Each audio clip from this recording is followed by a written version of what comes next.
Yo mga kumada, in this video explain natin yung configuration ng macro natin na galing sa G-Connect app. Yung macro na in-import natin sa MacroDroid. Okay? So first, buksan natin yung macro. Ito yung macro na galing sa G-Connect app. Pre-configured na G-Connect app. So buksan lang natin para makita natin kung ano yung configuration sa loob.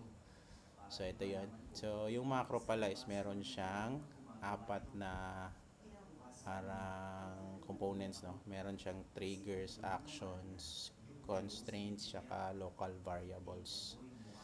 So, sa trigger natin, meron tayo ditong notification receive.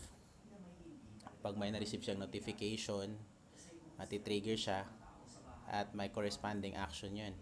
So, dito, yung notification receive niya is naka-point sa GCash notification. So, pag may nakita siyang, pag may na-receive siyang notification sa GCash, titingnan niyo yung notification, tapos papasok siya dito sa action na to.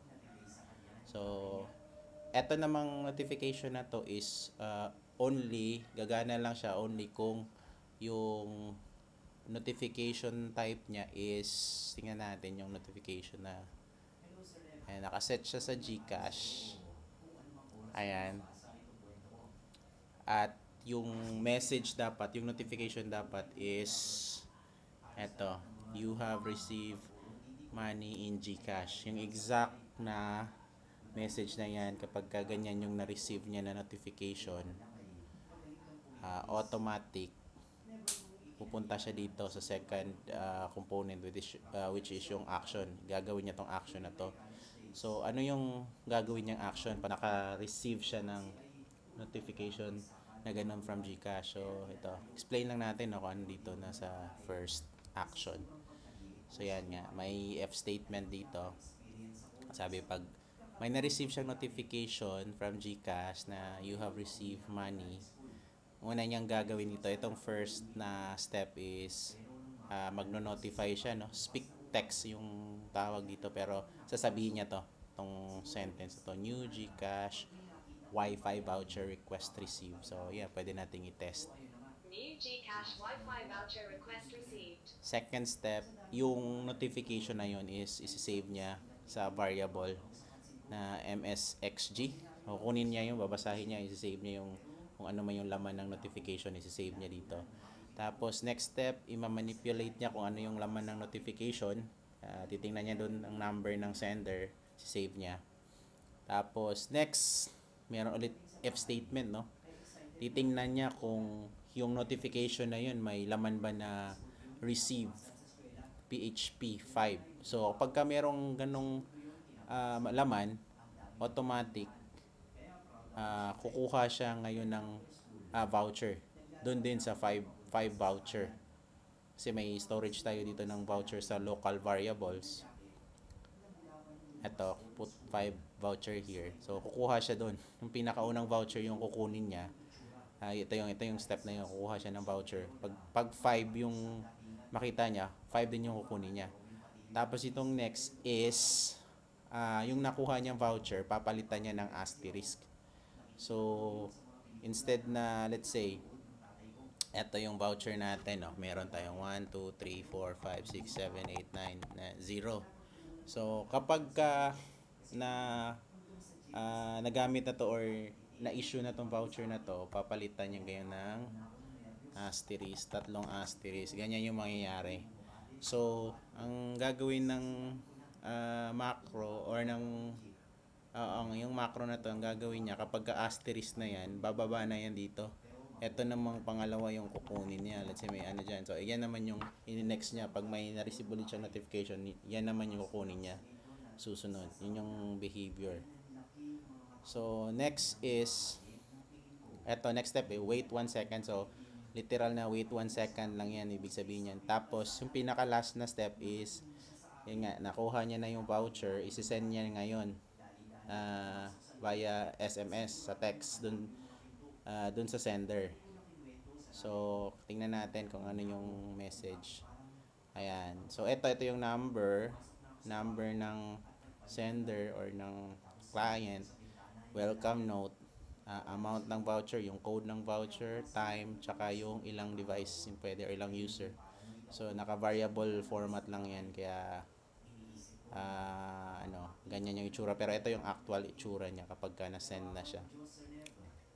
Ayan. Thank you from Gconnect Wi-Fi. Here is your 20 peso voucher, code, time, and user. So, yan yung equivalent niya pag na-send na siya. Okay.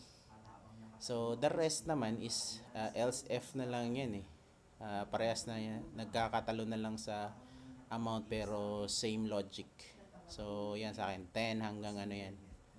Hanggang 99. So, yan. Pwede nyong ma-modify yan. Basta, importante itong concept na to, yung first na logic, dapat kompleto yan. Ito kayo magsa-start sa if. Kung yun, plano nyong dagdagan, ibahin. So, yan. Kayo na bahala.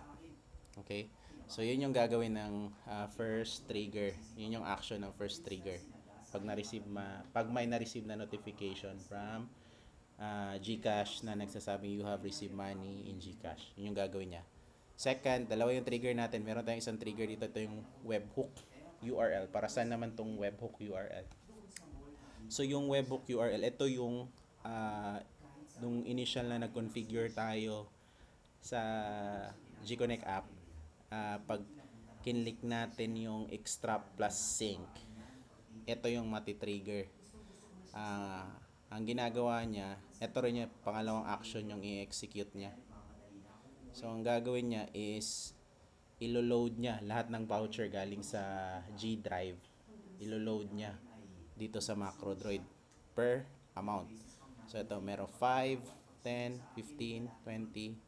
So, yan. So, dapat kung ano yung voucher na in-upload dun sa G Drive, ay may corresponding HTTP request din siya dito.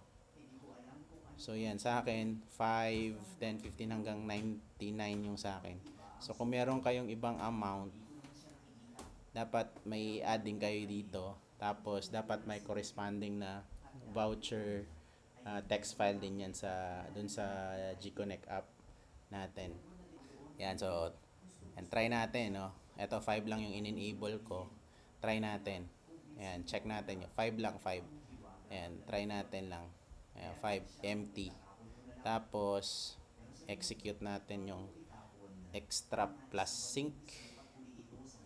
Ayan, execute natin. Initial, nag-i-error kasi wala tayong CSV file na nilagay. So,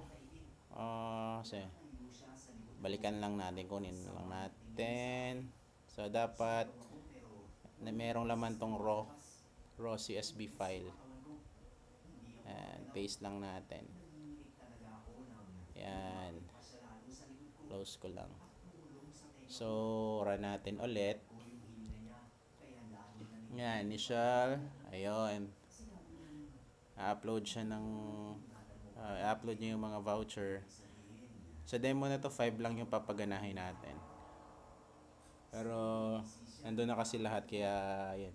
Sinegregate tsaka in-upload niya na lahat. Pero yung tatawid dito sa MacroDroid is yung 5 lang kasi naka-disable lahat ng HTTP request ng ibang amount. Launching browser to sync. Gconnect vouchers uploaded. Ayun. So, tingnan natin, balikan natin yung macro natin. Dapat meron na to. Ayan, may laman na. Ayan, may laman na yung natin.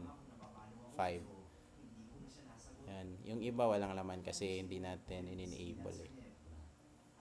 Ayan. So, yan. Ito yung pang-load ng voucher. Ito naman yung pang-automate ng voucher sa GCash. So, dalawang trigger. So, ito naman, baka taka kayo may dyan, mobile service status. So, yung first na trigger natin pala ay may constraint. Constraint yung tawag dito, mobile service status. So, yung ibig sabihin yan, hindi matitrigger yung notification received kapag walang signal. Dapat may service available kasi hindi ka makakapag-send ng text message kasi pag walang signal. So, nonsense pa rin na matrigger siya kung wala kang signal kasi hindi ka rin naman makakapag-send ng text message. Yung constraint naman dito kasi pag parang pangkalahatan na constraint ito pag applicable sa dalawang triggers. Pero ito kasi specific lang dito. So yan, yun lang. Yun yung pinaka parang high level explanation, no. So sa variables naman, explain lang natin ng konti ano yung meron. Parang mga lagayan lang to yung variables, lagayan lang ng mga values na kukunin natin. Like eto lagayan ng voucher, eto temporary na lagayan ng voucher na pagka etong 2xND pagka nakuha na yung voucher dun sa list, dito yan mapupunta. Papalitan siya ng asterisk at dito siya mapupunta.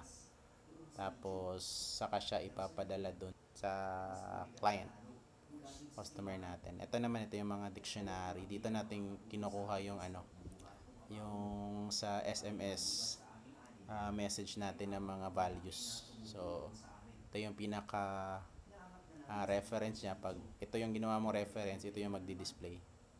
Yan, pag PHP 05, ito yung magdi-display. So yun yung ganito yung pag-compose ng message. Ito yung ginamit natin nung nag-compose tayo ng message. Depende sa amount. Okay? So dito same lang yan. So yun, ito duration, yung kanina is amount. Ito kung ilang device. Ito naman yung pang welcome message. So intended to sa paggawa ng messages. So yan lang for the variables. Pwede nyo namang explore yung macro. Meron kayong idea dito, pwede nyo explore. Yun lang for this video. Comment na lang kayo kung may mga questions kayo regarding dito. Thank you very much at see you sa next videos.